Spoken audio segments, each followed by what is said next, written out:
सीख चुके हैं, है ना। सो हेलो एवरीवन, और भाग करना भी, है ना, भाग करना भी हम सीख चुके हैं पिछली क्लासेस में। तो अब हमें उससे आगे चलना है, ठीक है।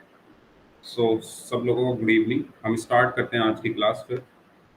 तो आज की क्लास में जैसा कि आप सबको पता है, हमारा फर्स्ट चैप्टर नंबर सिस्टम यानी संख्या पद्धति चल रहा है, ठीक है।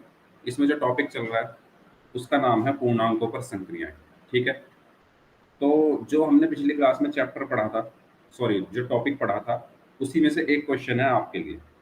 तो आपको इसका आंसर पोल में करना है, ठीक है। तो क्वेश्चन ये है, क्वेश्चन को ध्यान से पढ़ें और बताना है आपको कि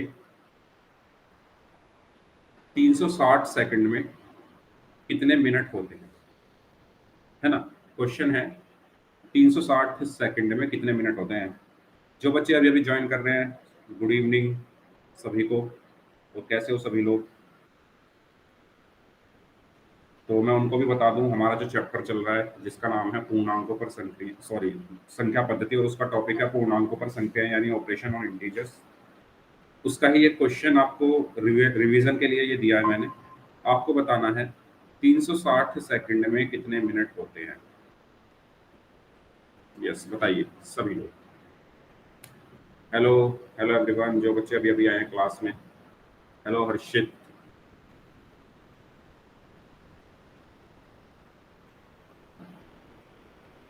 चलिए करिए सभी लोग, इस क्वेश्चन को करेंगे सभी। क्वेश्चन में बोला गया है 360 सेकंड में कितने मिनट होते हैं,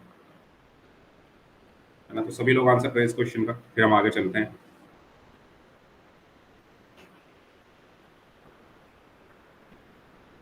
इस 2 लोगों का आंसर आ चुका है, बाकी 2 लोग जो है वो भी आंसर करें। Very good. चलिए एक स्टूडेंट का और आंसर आना बाकी है, वो भी आंसर करें जल्दी से।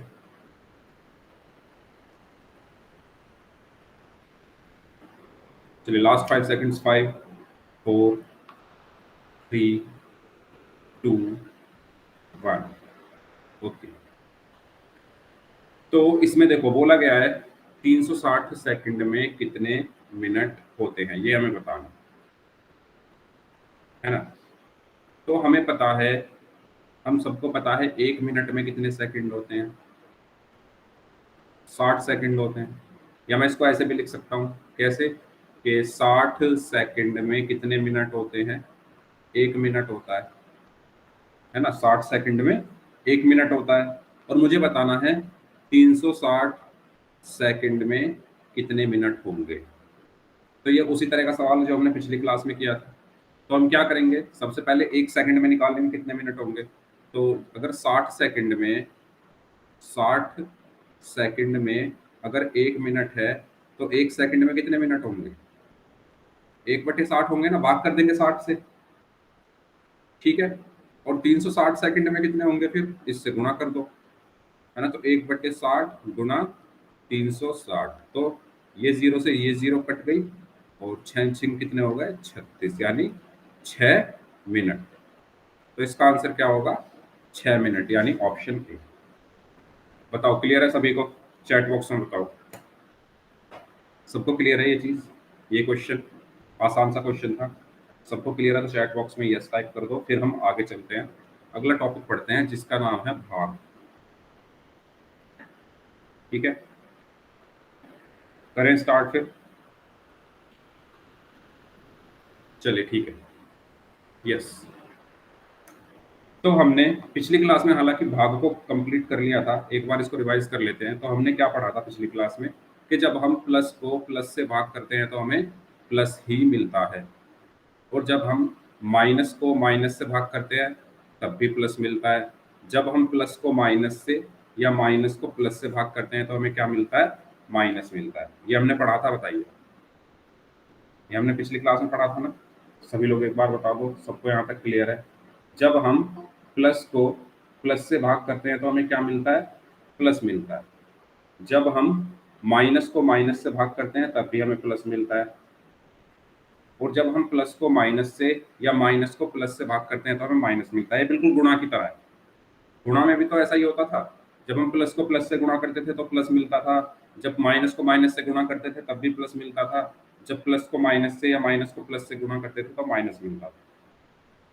तो एक क्वेश्चन की हेल्प से अगर हम इसको समझें, अगर मैं आपसे कहूं -4 को आपको भाग देना है -2 से, है ना, -4 को भाग देना है -2 से, तो कैसे देंगे बताइए।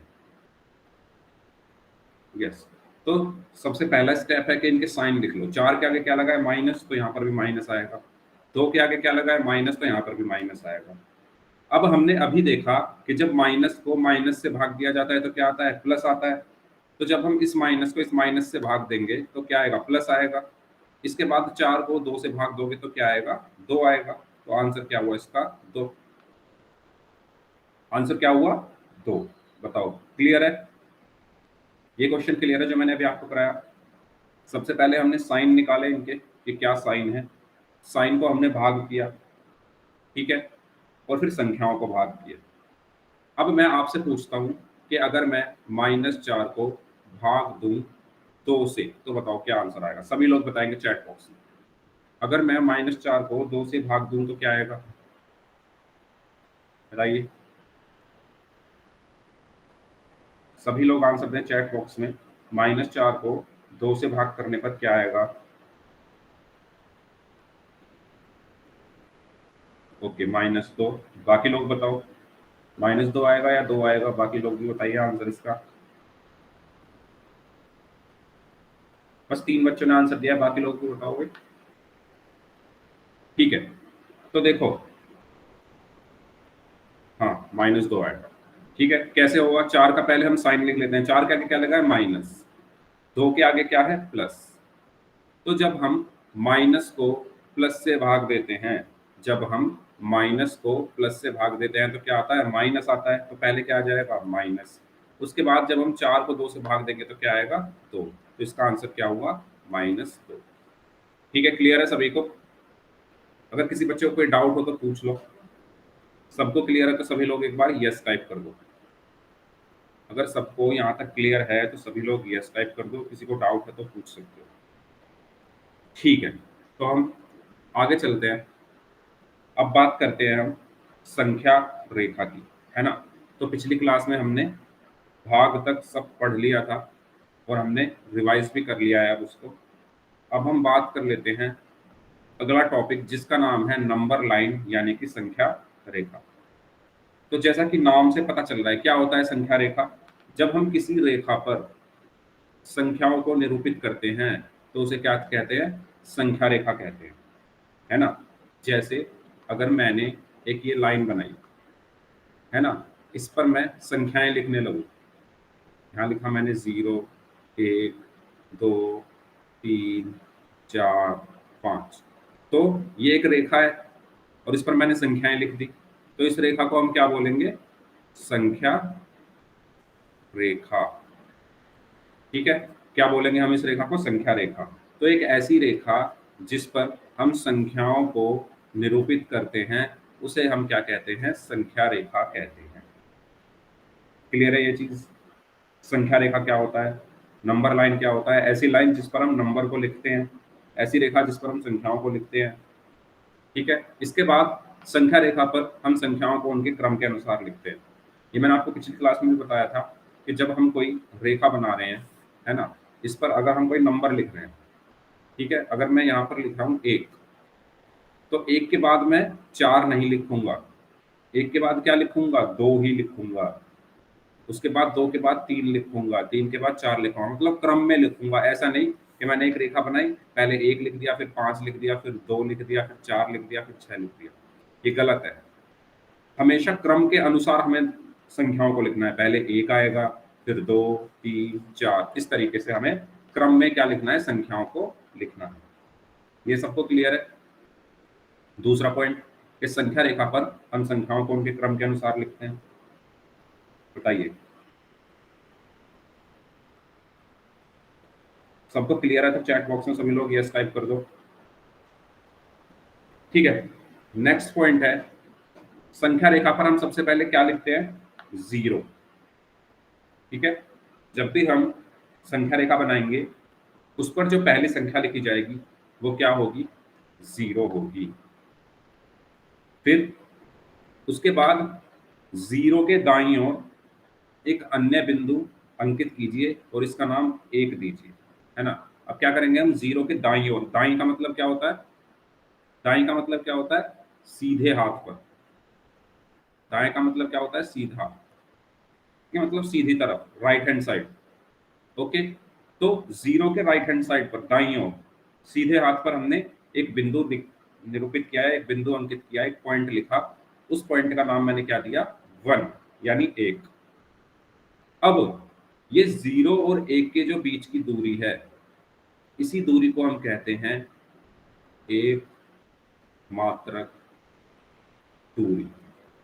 क्या कहते हैं हम, इस जीरो और 1 के जो बीच की दूरी है उसको हम बोलेंगे एक मात्रक दूरी। और इसी दूरी पर, जैसे जितनी दूरी जीरो और 1 के बीच में है उतनी ही दूरी पर हम अगला पॉइंट लगाएंगे, वहां लिखेंगे 2। जितनी दूरी 1 और 2 के बीच में है उसी दूरी पर हम एक और पॉइंट लिखेंगे, वहां लगाएंगे हम 3।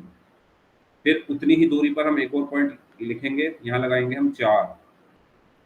ठीक है, तो ये एक मात्रक दूरी का मतलब क्या है, ये वो दूरी होती है जो कि संख्या रेखा पर हर संख्याओं के बीच में एक जैसी होती है ना। समझने की कोशिश करो मैं क्या बता रहा हूं, कि अगर मैंने एक ये रेखा बनाई, संख्या रेखा, मैंने यहाँ पर लिखा 0, जीरो के दाईं ओर मैंने कुछ दूरी पर लिखा 1, और ये जो दूरी है, ये जो दूरी है ना, इस दूरी को हम क्या कहते हैं, एक मात्रक दूरी या यूनिट डिस्टेंस इसको कहते हैं, एक मात्रक दूरी। अब जितनी दूरी ये है जीरो और 1 के बीच, उतनी ही दूरी 1 और 2 के बीच होगी, उतनी ही दूरी 2 और 3 के बीच, उतनी ही दूरी 3 और 4 के बीच। यानी ये जो दूरी है ये हर संख्याओं के बीच में क्या होती है, एक जैसी होती है। बताओ समझ में आया ये पॉइंट, बताओ सबको क्लियर है। तो इस दूरी को हम क्या बोलते हैं, जीरो और 1 के जो बीच की दूरी है उसे बोलते हैं हम एक मात्रक दूरी या यूनिट डिस्टेंस। ठीक है, ओके। तो अगर आप चाहो तो इसका स्क्रीनशॉट ले लो, और अगर आप नोट्स बना रहे हो तो नोट्स में लिख लो कि एक मात्रक दूरी क्या होती है।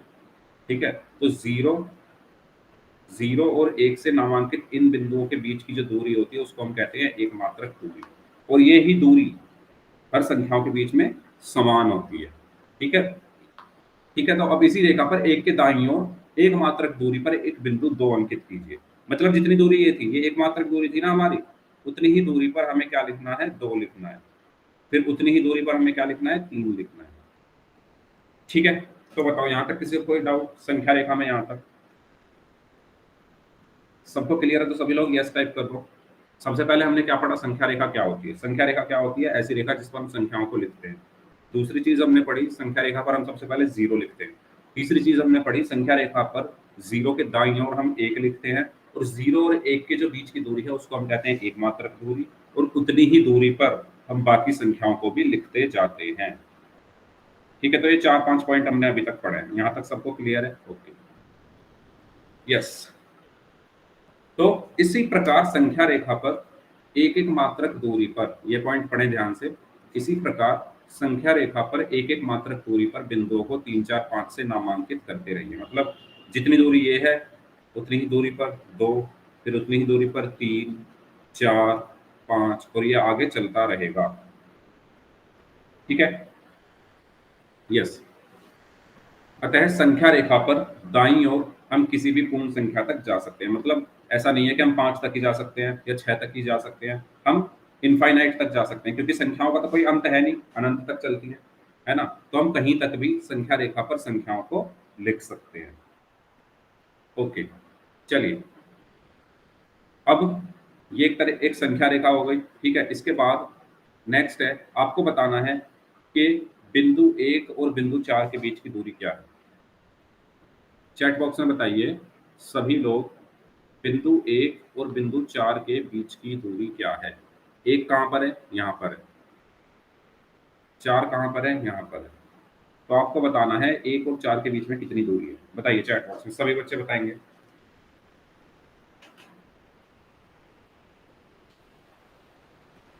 चैट बॉक्स में आंसर दीजिए, बिंदु 1 और बिंदु 4 के बीच में कितनी दूरी है।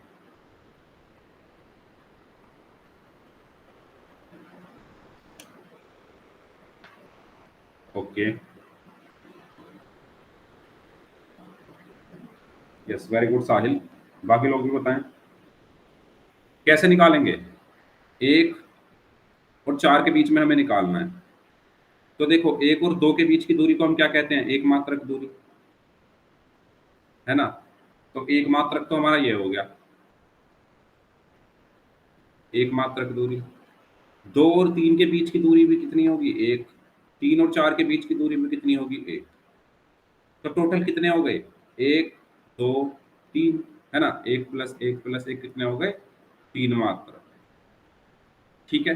तो एक और चार के बीच की दूरी क्या है, तीन मात्रक। एक तरीका तो ये है निकालने का। दूसरा तरीका क्या है, आप सिंपल क्या करो, एक और चार के बीच की दूरी निकालनी है, तो चार में से एक क्या कर दो, माइनस कर दो, तो आंसर आ जाएगा तीन मात्रक। ठीक है। या तो नंबर लाइन पर ऐसे करके निकालो, एक ये हो गया, एक ये हो गया, एक ये हो गया, तीन। या आप सिंपल क्या करो, जो बड़ी संख्या है उसमें से छोटी संख्या को घटा दो, तो आंसर आ गया तीन मात्रक दूरी। तो चार और एक के बीच की दूरी क्या है, तीन।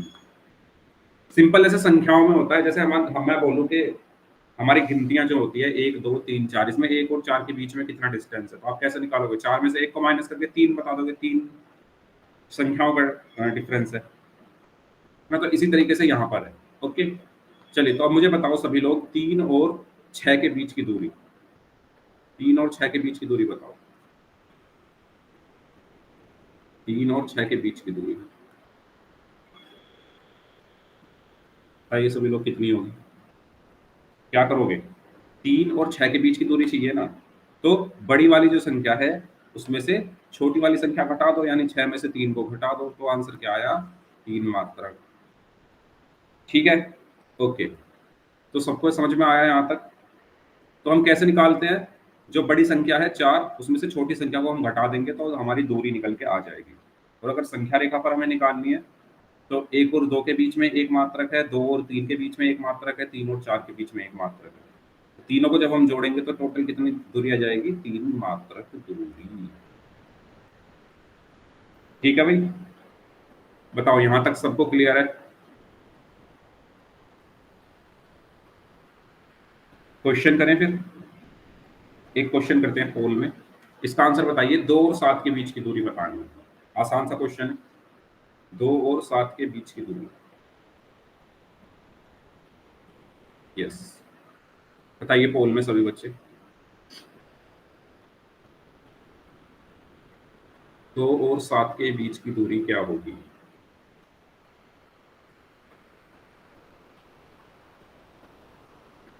चलिए, अभी तीन लोगों का ही आंसर आया, बाकी लोग भी आंसर करें।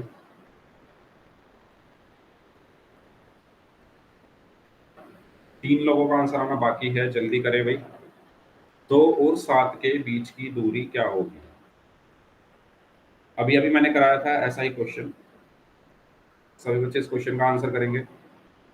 पोल में सभी को आंसर करना है, जितने भी बच्चे क्लास में प्रेजेंट है। यस, दो लोगों का और आंसर आना बाकी है, जल्दी जल्दी करें। दो लोग और आंसर कर दें जल्दी से। ओके, एक लोग का आंसर आना और बाकी है, एक स्टूडेंट का। Last 10 seconds.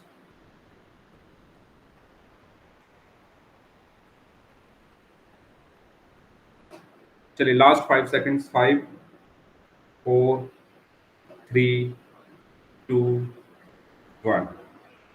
ओके। यस, तो इसमें आपको क्या करना था, सिंपल मैंने आपको बताया था कि दो और सात के बीच की दूरी चाहिए। दो यहाँ पर है और सात यहाँ पर है, तो सात में से दो हमें बेसिकली घटाना था, तो सात में से जब आप दो घटाओगे तो क्या आएगा, पांच मात्रक। या तो ऐसे निकालो, और दूसरा तरीका मैंने क्या बताया था, कि दो और तीन के बीच की कितनी दूरी है ना। ऐसे भी कर सकते हो आप, संख्या रेखा पर अगर करना चाहते हो। तो दो और तीन के बीच में एक मात्रक दूरी है, तीन और चार के बीच में एक है, चार और पांच के बीच में एक, पांच और छह के बीच में एक, छह और सात के बीच में एक। अब इनको टोटल गिन लो, तो एक दो तीन चार पांच, तब भी क्या आंसर आएगा, पांच, यानी option C. Yes, very good. जिन बच्चों ने ऑप्शन से आंसर दिया है सबका सही है, एक बच्चे का आंसर गलत था। आई होप सबको समझ में आ गया होगा किस तरीके से हम दूरी निकालते हैं। ठीक है, बताओ सबको क्लियर है तो यस टाइप कर दो। ठीक है। अब मेरा आपसे क्वेश्चन है, कि 7 संख्या रेखा पर दाईं ओर आएगा या बाईं ओर। दाईं ओर का मतलब है राइट साइड, बाईं ओर का मतलब है लेफ्ट साइड। तो आप मुझे बताइए, संख्या रेखा बनाइए अपनी कॉपी पर और ये मुझे बताइए कि 7 जो है वो संख्या रेखा पर 4 के किस तरफ आएगा। 7 संख्या रेखा के संख्या रेखा पर 7 4 के किस तरफ आएगा। ओके, साहिल बोल रहे हैं दाईं ओर। ओके, बाकी लोग बताएं। साहिल का आंसर आया, बस बाकी लोग भी आंसर दें।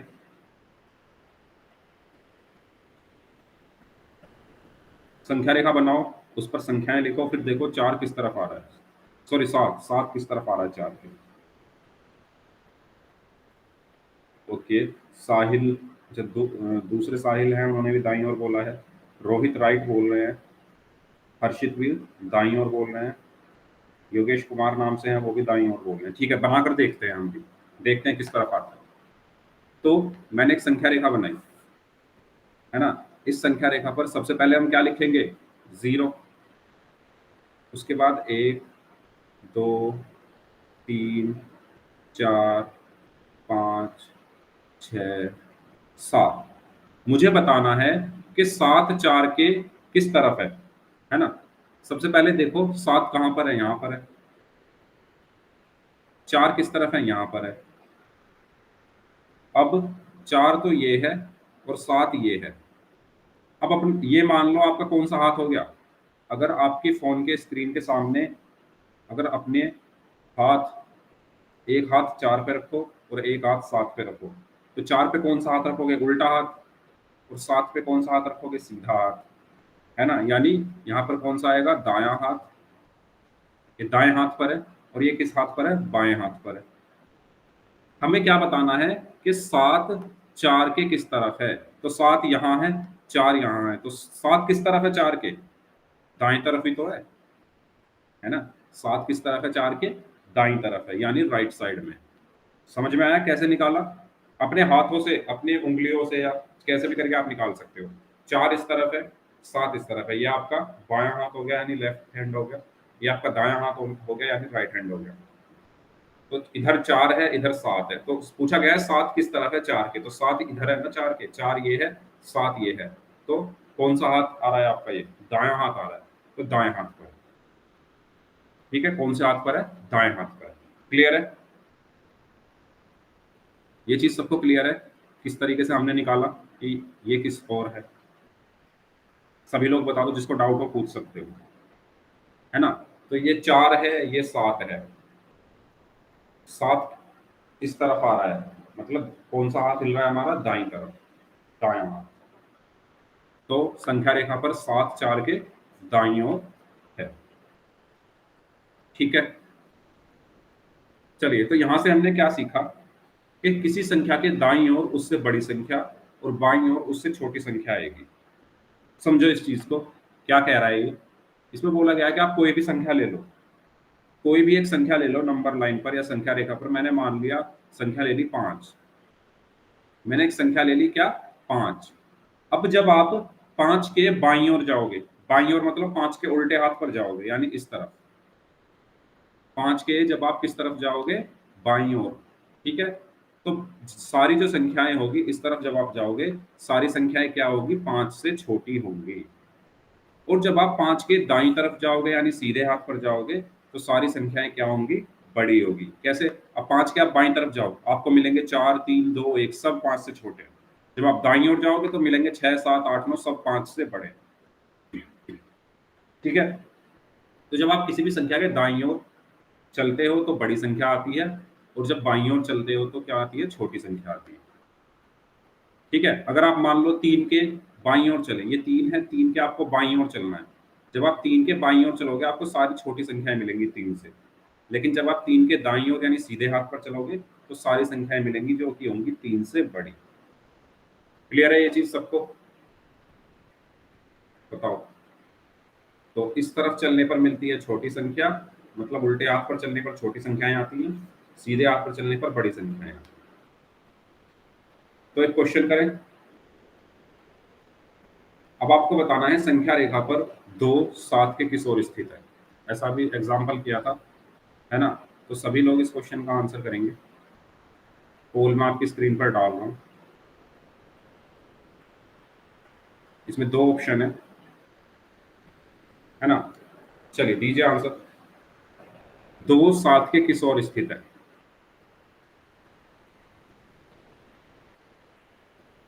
पहले संख्या रेखा पर बना लो, संख्या रेखा बना लो, उस पर संख्याएं लिख लो, फिर देखो 2 किस तरफ आ रहा है 7 के। ठीक है, ऐसे ही तुक्का मत मारना क्वेश्चन को देखकर। पहले कॉपी में संख्या रेखा बनाओ, उस पर संख्याएं लिखो, फिर देखो 2 किस तरफ आ रहा है, 7 कहाँ है, 2 कहाँ है।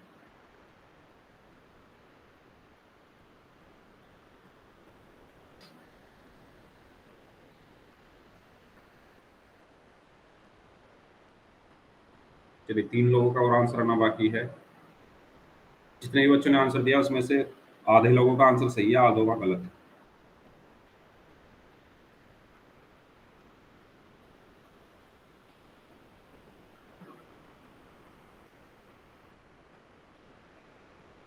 दो पूछा गया है, 2 किस ओर स्थित है।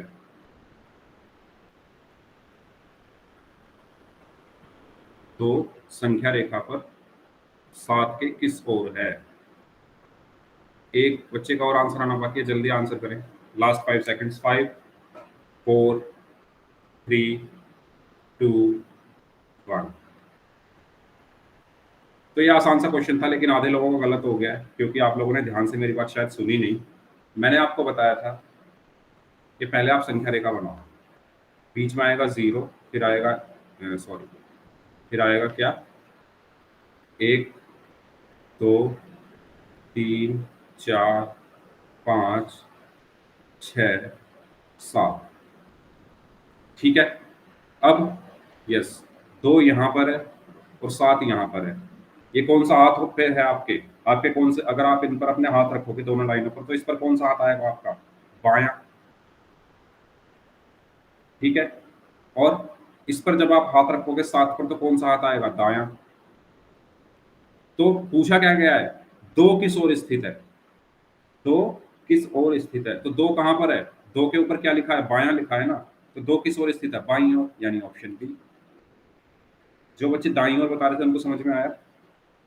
पूछा गया है 2, 7 नहीं पूछा, 2 पूछा गया है, 7 के किस ओर स्थित है।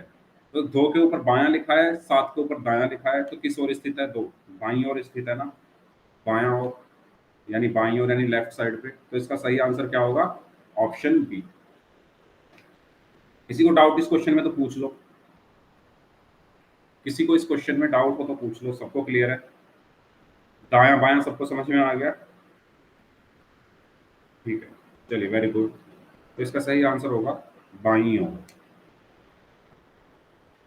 ओके, सो अब मेरा आपसे क्वेश्चन है, क्या हम संख्या रेखा पर केवल पूर्ण संख्या ही लिख सकते हैं? मतलब संख्या रेखा पर क्या हम केवल 0 1 2 3 4 5 6 7 8 यही लिख सकते हैं?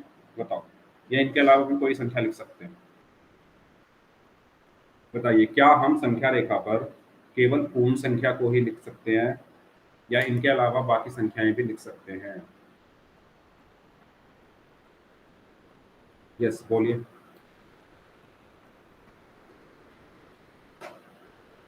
हाँ, वेरी गुड। तो हम और संख्याएं भी लिख सकते हैं, और वो संख्याएं क्या होती है? ऋणात्मक संख्याएं, है ना। तो हम सभी ऋणात्मक संख्याओं, जैसे -1 -2 -3 -4, इनको भी क्या कर सकते हैं? संख्या रेखा पर लिख सकते हैं। और वो किस तरफ लिखी जाती है? 0 के बाईं तरफ, है ना।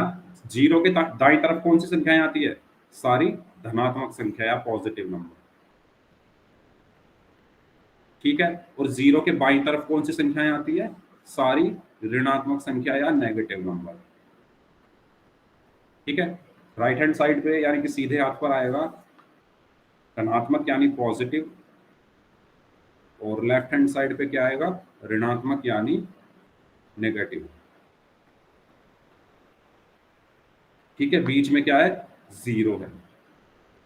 ये चीज सबको क्लियर है? तो संख्या रेखा हमारी अब कंप्लीट हुई है ना। तो संख्या रेखा कैसे बनाई जाती है? सबसे पहले आप एक रेखा बनाओ, उस पर बीच में 0 लिखो। 0 के इस तरफ आएंगे सारे धनात्मक संख्याएं, 4 5 6, और ये चलती रहेगी। और लेफ्ट हैंड साइड में यानी बाईं ओर आएंगे सारी ऋणात्मक संख्याएं -1 -2 -3 -4 -5 और ये भी चलती रहेगी। ठीक है, क्लियर है सभी तक? तो इन्हीं को हम क्या बोलते हैं, जब इनको एक साथ मिला देते हैं तो पूर्णांक बोलते हैं, यानी इंटीजर्स बोलते हैं, जो हमने पढ़ चुके हैं। ठीक है, पूर्णांक क्या होते हैं?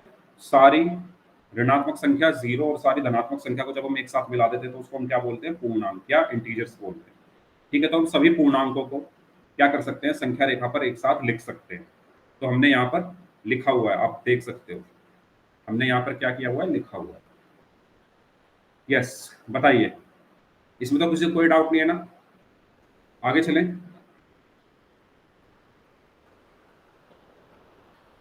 तो संख्या रेखा पर हम केवल पूर्ण संख्या ही नहीं, पूर्णांक को भी निरूपित कर सकते हैं।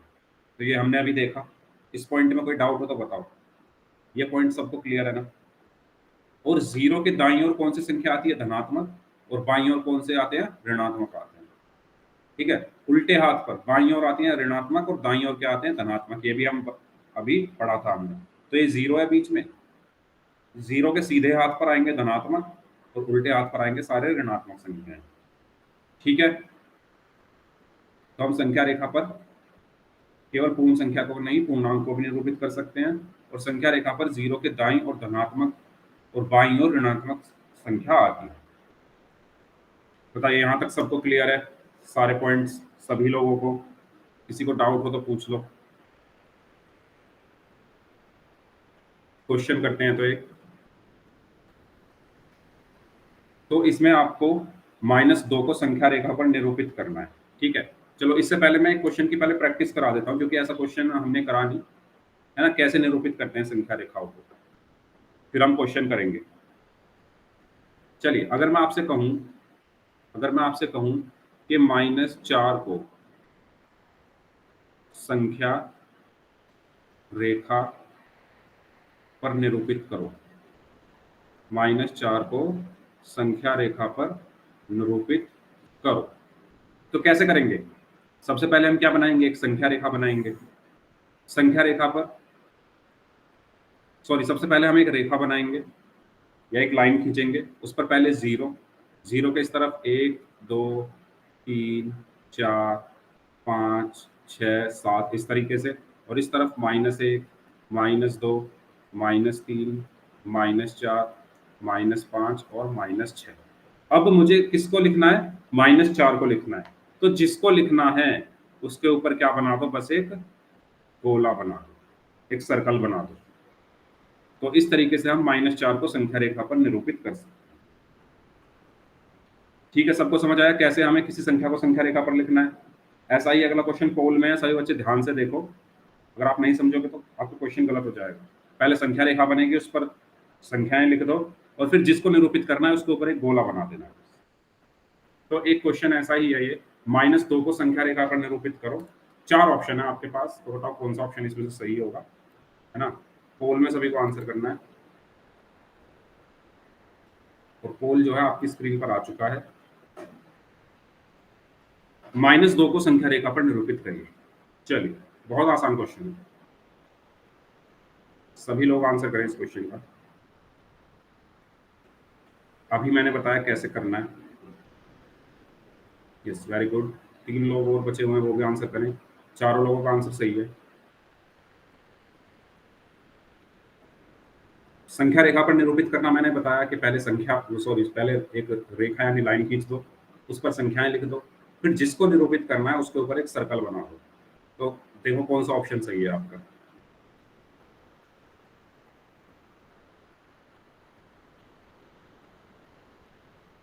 चलिए, लास्ट 15 सेकंड, 2 लोग और बचे हुए हैं, वो आंसर करें, उनके लिए last 15 second.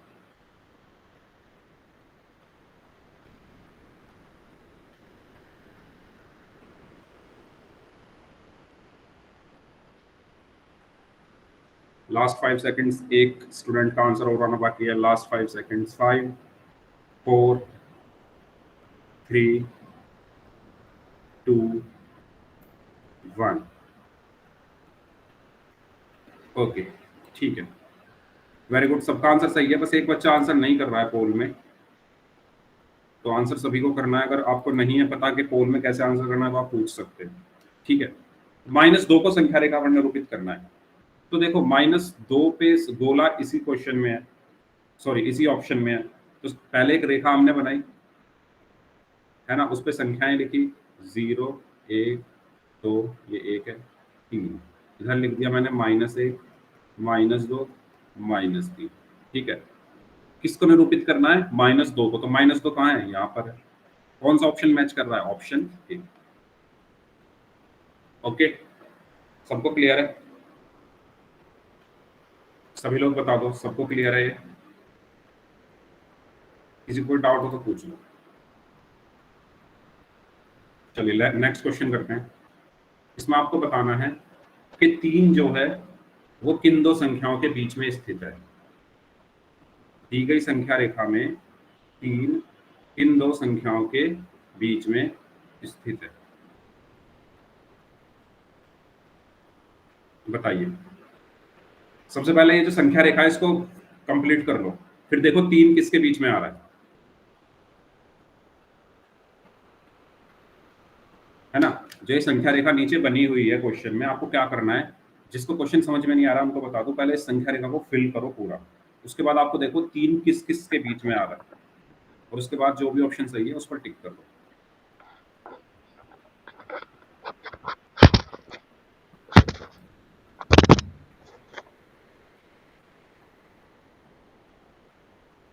Very good,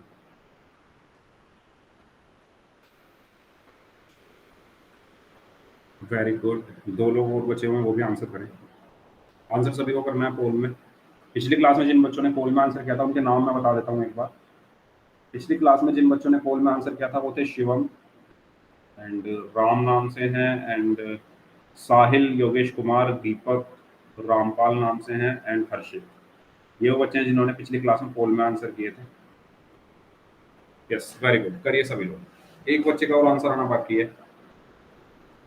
last 5 seconds. 5 4 3 2 1। Very good. तो देखो, सबसे पहले मैंने आपको क्या बताया, पहले संख्या रेखा को क्या कर लो, फिल कर लो, भर लो उसको। 0 के बाद यहाँ पर 1 आया, 2, 2 के बाद 3 4 5 6 7। हमें क्या बताना है, 3 किन के बीच में आ रहा है। 3 का है, यहाँ पर है।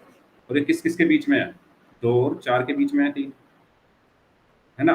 2 और 4 के बीच में है ना 3। तो इसका सही आंसर क्या होगा? Option B. बताओ सबको क्लियर है यहाँ तक?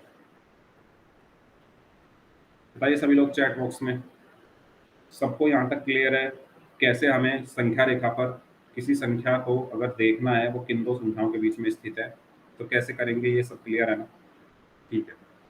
अब हमारा अगला टॉपिक शुरू होता है, यहाँ पर हमारा संख्या रेखा खत्म होता है और अगला टॉपिक है जिसका नाम है फ्रैक्शन यानी भिन्न। तो क्या होता है भिन्न? कोई बताएगा भिन्न क्या होता है? देखो सभी लोग ध्यान से सुनना। भिन्न का मतलब होता है कोई चीज आपके पास कंप्लीट है, मतलब जैसे पेन हो गया, और अगर मैं इस पेन को बीच में से तोड़ दूं, ठीक है, ये मेरा एक पेन हो गया। ये क्या है? एक तरीके से मान लो, चलो पेन छोड़ो कुछ और, चलो पेन का ही एग्जांपल लेते हैं। ये मेरा एक पेन हो गया, है ना। अगर मैं इस पेन को बीच में से तोड़ दूं तो टूटे हुए भाग को मैं क्या बोलूंगा? भिन्न बोलूंगा। नहीं समझ में आया? चलो समझाता हूं। आपका मान लो मैथ का पेपर हुआ, या आपको एक पेपर मिला जिसमें क्वेश्चन लिखे हुए हैं, है ना। ध्यान से सुनना जो मैं बताना चाह रहा हूँ। मैथ का एक पेपर हुआ और ये वो पेपर है जिसमें क्वेश्चन लिखे हुए हैं और 5 क्वेश्चन है। 1 2 3 4 5। इस पेपर में 5 क्वेश्चन है। अब हर क्वेश्चन 2 नंबर का है। ये भी 2 नंबर का क्वेश्चन है, ये भी 2 नंबर का क्वेश्चन है, ये भी 2 नंबर का है, ये भी और ये भी। तो टोटल कितने नंबर का पेपर हो गया? 10 नंबर का मान लो आपका पेपर हुआ। अब पूरा पेपर कितने नंबर का है? 10 नंबर का। और उसमें से आपने कितने ठीक किए क्वेश्चन, मान लो 4 क्वेश्चन ठीक किए, पहला, दूसरा, तीसरा और चौथा क्वेश्चन ठीक किए, तो आपके कितने नंबर आए? 4 क्वेश्चन ठीक किए 5 में से, तो 2 और 2 4 तो 6, तो 8 नंबर आए 10 में से 8। ये जो 8/10 है, ये जो 8/10 है, इसी को हम बोलते हैं भिन्न। यानी भिन्न क्या होता है? पूर्ण का भिन्न क्या होता है? पूर्ण का पूर्ण का कुछ भाग। पूर्ण का कुछ भाग मतलब ये आपका पेपर पूरा था ना, पूर्ण था। इसमें ये 10 नंबर का पेपर था। पूरा पेपर कितने का था? 10 का। उसमें से आपने कुछ हिस्सा ठीक किया। इस पूरे पेपर के आपने सारा ठीक नहीं किया, कुछ हिस्सा ठीक किया। 4 क्वेश्चन, 5 थे, 5 में से 4 आपने ठीक किए। यानी पूरे पेपर का कुछ हिस्सा ठीक किया, कुछ भाग ठीक किया। तो तभी तो आपके आए नंबर 10 में से 8, यानी 8/10। तो आपके नंबर कितने हैं? 8/10। यानी पूरा पेपर था 10 नंबर का, उसमें से आपने कुछ हिस्सा ठीक किया। वो हिस्सा कितना है? 8/10। पूरे पेपर में 5 क्वेश्चन थे, उसमें से आपने पूरे पेपर का कुछ हिस्सा ठीक किया, और उस हिस्से को हम क्या बोलते हैं? भिन्न बोलते हैं। तो 8/10 क्या है? एक भिन्न है। तो भिन्न की परिभाषा क्या होती है? आपके पास कोई पूरी चीज है, उसका कुछ हिस्सा जो होता है उसी को हम बोलते हैं भिन्न। समझ में आया सबको? बताओ। ये एग्जाम्पल सबको समझ में आया? उदाहरण सबको समझ में आया? जब आप पेपर देते हैं तो आपका पूरा पेपर होता है मान लो 50 नंबर का, तो वो तो पूरा एक पेपर हो गया ना 50 का पूरा। उसमें से कुछ हिस्सा आपने ठीक किया, कुछ क्वेश्चन आपने ठीक किए, तब आपको नंबर मिलते हैं जितने आपने ठीक किए। और उसी पूरे हिस्से को हम क्या बोलते हैं? भिन्न। मान लो 50 में से आपके कितने नंबर आए? मान लो 25 नंबर आए, तो आपने कितना पेपर ठीक किया? 25/50।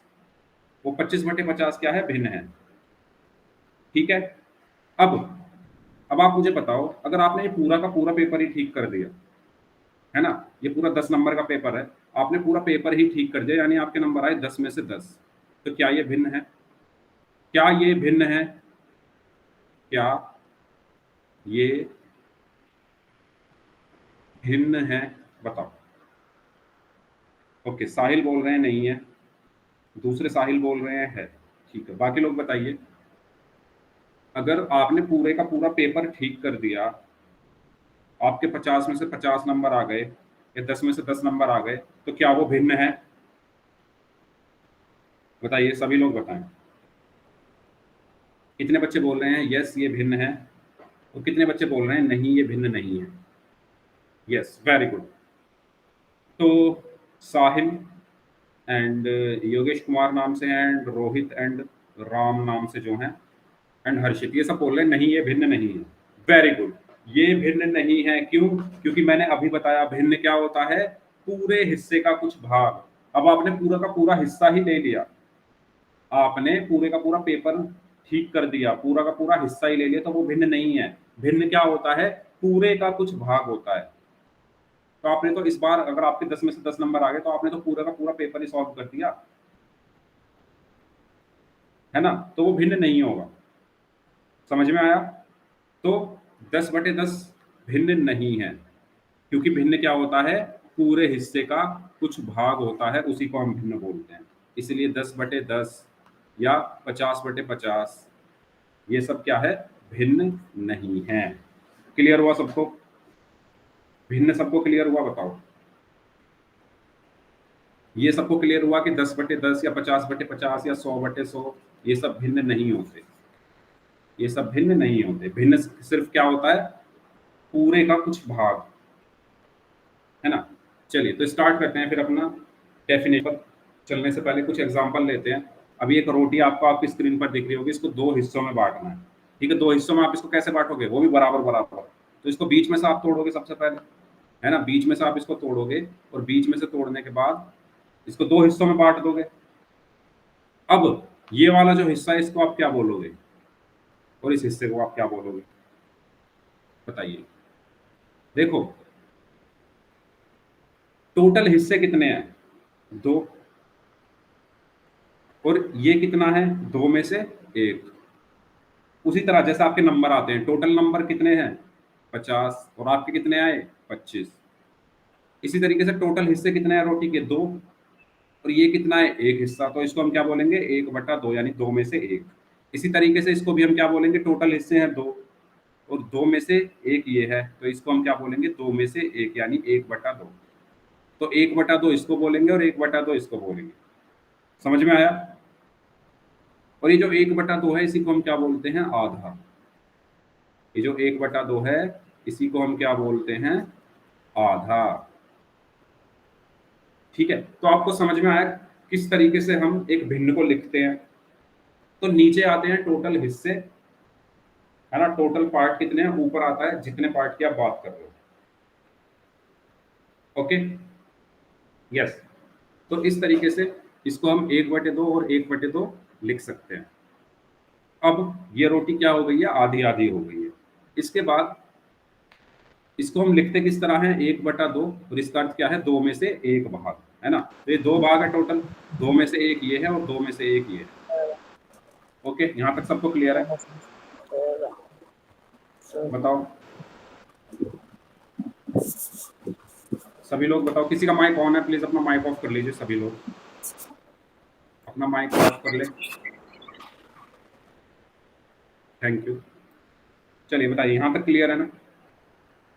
ओके, सो अब ये तो मैंने आपको बता ही दिया है आधा क्या होता है। आधा क्या होता है? एक पूरी चीज को 2 बराबर भागों में बांटना ही ये क्या होता है? आधा कहलाता है। एक कोई आपके पास पूरी चीज है, उसको बीच में से तोड़ के आधा आधा कर सकते हैं। बराबर भागों में बांटना किसी चीज को क्या कहलाता है? आधा कहलाता है। ठीक है, एग्जाम्पल ये है, ये पूरी रोटी थी और इसको हमने बीच में से यहाँ से तोड़ दिया, तो ये आधी इधर हो गई, आधी इधर हो गई। ठीक है, इसी तरीके से अगर हम इस नींबू की बात करें, अगर इस नींबू को बीच में से काट दें तो ये भी आधा आधा हो जाएगा। ओके, इसी तरीके से अगर हम इस वृत्त की या सर्कल की बात करें, इसको बीच में से काट दें तो ये आधा हो जाएगा। इस रेक्टेंगल, या नहीं रेक्टेंगल नहीं है ये, स्क्वायर, सॉरी स्क्वायर की बात करें, तो इसको अगर बीच में से काटें, या सॉरी इसको वर्ग बोलते हैं हिंदी में, वर्ग की बात करें, अगर हम इसको बीच में से काट दें तो ये भी आधा हो जाएगा, है ना? तो ये उदाहरण है 1/2 यानी आधा के। अब बात करते हैं, अगर हमें इसे 4 भागों में बांटना है तो कैसे बांटोगे? तो 4 भागों में बांटने के लिए सबसे पहले वही आधा आधा कर लेंगे इसको। तो 1/2 भाग ये हो गया और 1/2 भाग ये हो गया। अब इस ये जो 1/2 है, वेरी गुड, ये जो 1/2 है इसको भी आधा कर लो, है ना? ये जो ऊपर 1/2 है इसको भी आधा कर लो, ये नीचे वाला जो 1/2 है इसको भी आधा कर लो। तो 1/2 का आधा क्या हो जाएगा? 1/4। या फिर हम कह सकते हैं टोटल कितने टुकड़े हैं, टोटल कितने हिस्से हैं? 1 2 3 4, तो 4 हैं टोटल, और 4 में से 1 ये है, और 4 में से 1 ये है, ऐसे ही 4 में से 1 ये है, और 4 में से 1 ये है। तो इसलिए इन सबको क्या बोला गया? 1/4, 1/4, 1/4 और 1/4। ठीक है, तो 1/4 का मतलब आपको समझ में आया? मतलब क्या होता है कि 4 में से 1, है ना? कोई 4 चीजें होंगी, उस 4 में से उसका एक पार्ट, उसको हम क्या बोलेंगे? 1/4, यानी 4 में से। जैसे आपके नंबर होते हैं 10 में से 8, इसका मतलब क्या है कि 10 क्वेश्चन होंगे, है ना? 10 नंबर के क्वेश्चन होंगे, उसमें से 8 आपने ठीक किए, 10 में से 8, तो 8/10 एक भिन्न हो गया। यस, तो यहां तक सबको क्लियर है? 4 में से एक भाग इसको हम बोल सकते हैं। ठीक है, तो हमने देखा किस प्रकार हम एक संपूर्ण वस्तु को अलग अलग लोगों में बराबर बांट सकते हैं। अब किसी वस्तु को बांटना ही भिन्न कहलाता है। यस, वस्तुओं को बांटना ही क्या कहलाता है? भिन्न कहलाता है। तो अगर हम एक पूरी डेफिनेशन के ऊपर जाएं, है ना, तो जैसे और एग्जांपल है, आधा किलो सेब, आधा, ये भी एक भिन्न है। 2/3 पानी यानी 2/3, ये भी एक भिन्न है। 1/4 रोटी यानी 1/4, ये भी एक भिन्न है। ठीक है, सो आगे चलते हैं। अब बात करते हैं भिन्न की परिभाषा जो मैंने आपको बताई थी। तो भिन्न क्या होता है? किसी P/Q रूट की संख्या जिसका सरलतम रूट एक पूर्ण के भाग को निरूपित करती है भिन्न कहलाती है। यह पूर्ण एक अकेली वस्तु हो सकती है अथवा वस्तुओं का एक समूह भी हो सकता है। तो ये चीज मैंने आपको बताई, पूर्ण का कुछ भाग क्या कहलाता है, भिन्न कहलाता है।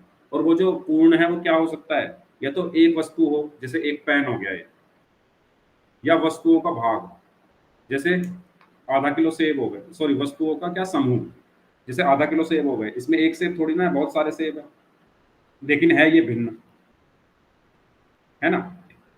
ये जो सेब हैं ये 4-5 सेब हैं, लेकिन हम इनको बोल कह रहे हैं आधा किलो, 1/2, तो ये भिन्न है। जैसे ये एक पेन है, अगर मैं इस पेन को बीच में से तोड़ दूं तो ये भी क्या बन जाएगा, हमारा भिन्न बन जाएगा। समझ में आया, भिन्न की परिभाषा समझ में आई सभी को, कि पूरे हिस्से का कुछ भाग जो होता है वो भिन्न कहलाता है। बताइए, यहां तक सबको क्लियर है? ओके, तो हमने भिन्न की डेफिनेशन पढ़ ली है आज, और आज की क्लास हम यहीं तक रखते हैं। अगली क्लास में हम इस पर क्वेश्चन करेंगे कि भिन्न के क्वेश्चन कैसे कैसे हो सकते हैं। ठीक है, तो आज यहीं तक रखते हैं, डेफिनेशन तक ही, और बाकी का हम नेक्स्ट क्लास में करेंगे भिन्न की डेफिनेशन से आगे। सो अब बात कर लेते हैं होमवर्क के बारे में। ओके, यस, तो आज की क्लास हम यहीं तक रखते हैं।